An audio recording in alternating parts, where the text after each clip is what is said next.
पति रोहन उसे बहुत प्यार करता है।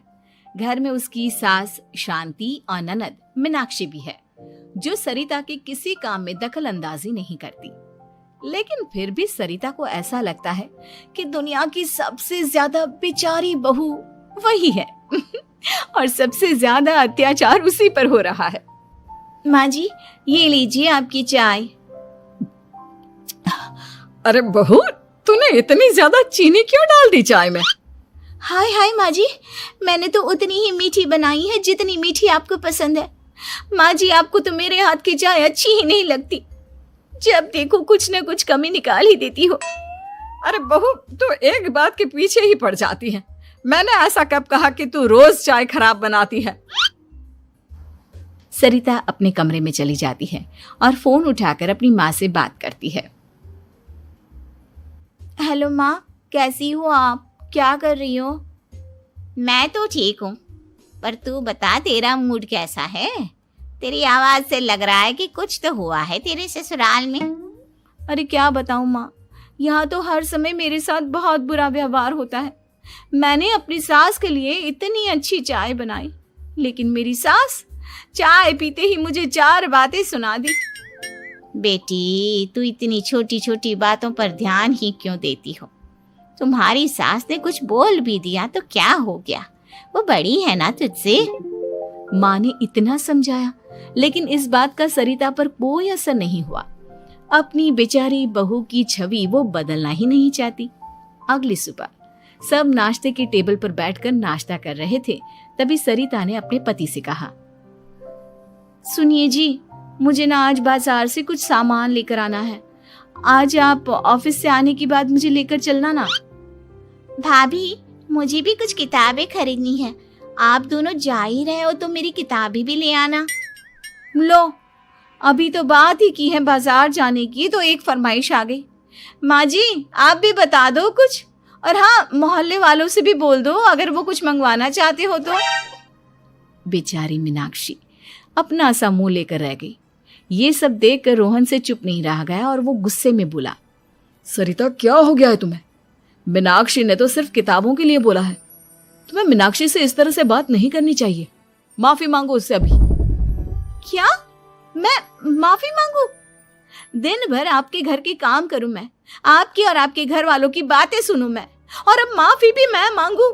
ऐसा कभी नहीं हो सकता। ये बोलकर सरिता वहां से चली जाती है। एक दिन उनकी पड़ोसन घर आती है। अरे सरिता, क्या कर रही है? और क्या करूंगी भाभी जी, बस घर का काम ही कर रही हूँ। आप बताओ कैसे आना हुआ? अरे मैं तो तुम्हारा हालचाल पूछने आई थी, लेकिन तुम तो बिजी लग रही हो। कोई बात नहीं, मैं बाद में आ जाऊंगी।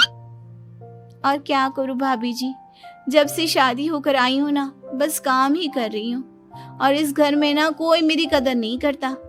पति है जो बस घर से ऑफिस, ऑफिस से घर। ननद को तो कॉलेज से फुर्सत नहीं। बची सास तो उनका सारा समय मेरी गलतियां निकालने में लग जाता है। अरे ये क्या कह रही हो सरिता? तुम्हारी सास तो पूरे मोहल्ले में तुम्हारी तारीफ करती फिरती है कि तुम बहुत अच्छी हो, पूरा घर तुम्ही ने संभाल रखा है। हाँ तो क्या हुआ, इसमें गलत क्या कहती है? सच्ची तो कहती है। मेरी मर्जी के बिना इस घर का पत्ता भी नहीं हिलता। शाम को जब रोहन घर आया तो उसने सबसे कहा, कल हम सबको मौसी जी के घर जाना है, उनकी बेटी की शादी है। सब अपनी अपनी पैकिंग कर लो, सुबह होते ही निकल जाएंगे। और सरिता, तुम कान खोलकर सुन लो, वहां जाकर किसी की बुराई भलाई शुरू मत कर देना, नहीं तो मुझसे बुरा कोई नहीं होगा। हाय हाय जी, आप तो ऐसे कह रहे हो जैसे मैं सुबह शाम सबकी बुराई करती फिरती हूँ। आज तक कोई कह नहीं सकता कि मैंने किसी की पीठ पीछे किसी के बारे में कोई बुरी बात बोली हो तो। अरे बस बहू, बात को और ज्यादा आगे मत बढ़ा। हमें सब पता है तो हमारे साथ क्या व्यवहार करती है। ये बात घर तक रखना, शादी में किसी को कुछ मत बोलना, नहीं तो सब कहेंगे कि शांति की बहू कितना बोलती है। हाँ हाँ, सब कुछ तो मैं ही बोलती हूँ ना। आप लोग तो हर समय फूलों की बारिश करते रहते हो मेरे ऊपर। सारी गलती मेरी है जो मैं इस घर में आई, सबका कितना ध्यान रखती हूँ, लेकिन फिर भी मेरी तो आप लोगों की नजर में कोई कदर ही नहीं है। अगली सुबह सब लोग मौसी जी के घर पर चले जाते हैं। वहां पर शादी का माहौल होता है, सब जगह चहल पहल होती है, बहुत सारे मेहमान आए हैं। सरिता को वहां बहुत अच्छा लग रहा है। वो अपने मन में सोचती है, यहाँ कितना अच्छा लग रहा है, कितनी रौनक है। मैं यहाँ किसी से ज्यादा बात नहीं करूंगी। अगर मेरे मुंह से कुछ ऐसा वैसा निकल गया तो रोहन जी तो मुझसे गुस्सा हो जाएंगी।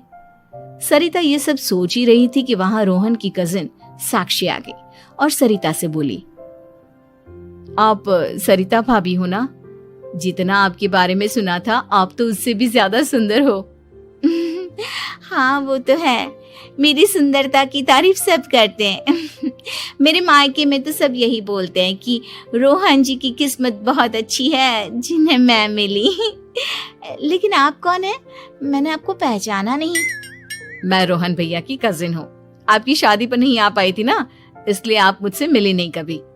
शांति मौसी और मीनाक्षी आपकी बहुत तारीफ करते हैं। क्या कहा तुमने? मेरी तारीफ? कभी नहीं। मेरे ससुराल वाले कभी मेरी तारीफ कर ही नहीं सकते। मैं इतनी अच्छी हूँ, मेहनती हूँ, लेकिन उन्हें तो मेरी कदर ही नहीं। सारा दिन घर का काम करती हूँ, फिर भी मेरी सास ना मुझे सुनाती रहती है, और पति भी मेरी सास की साइड लेते हैं। ना कभी बाहर ले जाते हैं, ना कहीं घुमाने। अगर घुमाने के लिए कभी बोल भी देना तो उनकी बहन बीच में आ जाती है। मैं कैसे रह रही हूँ उस घर में, ये मैं ही जानती हूँ। सरिता की ये बातें सुनकर साक्षी को बड़ी हैरानी हुई। अब वो हर किसी के सामने अपनी बढ़ाई और ससुराल वालों की बुराई करने लगी। रोहन और शांति को सरिता पर बहुत गुस्सा आया, लेकिन वो चुप रहे। अगले दिन जब वो अपने घर पर आए, सरिता, तुमने क्यों सबके सामने मेरी इज्जत का तमाशा बनाया? तुमसे बोला था ना कि चुप रहना। अजी ऐसा भी क्या कह दिया मैंने जो इतना भड़क रहे हो? तुम जहां जाती हो अपना रोना शुरू कर देती हो, कभी किसी दूसरे की बात ही नहीं सुनती, बस अपनी कहती रहती हो। तुमने सबके सामने हमारा तमाशा बनाकर रख दिया है। हे भगवान, मुझे अपने पास बुला ले। जिस घर में मेरी कदर ही नहीं, उस घर में मेरा क्या काम? अरे क्या करूंगी मैं यहाँ रहकर? जो भी आता है मुझे सुनाकर चला जाता है। मैं तो किसी से कुछ नहीं कहती। सीधी सादी बहू मिल गई है ना सबको, तो जो जी में आए वो करो। सरिता ने अपने आगे किसी को कुछ बोलने ही नहीं दिया, और उस दिन भी उसने सबके सामने खुद को बेचारी बना ही दिया।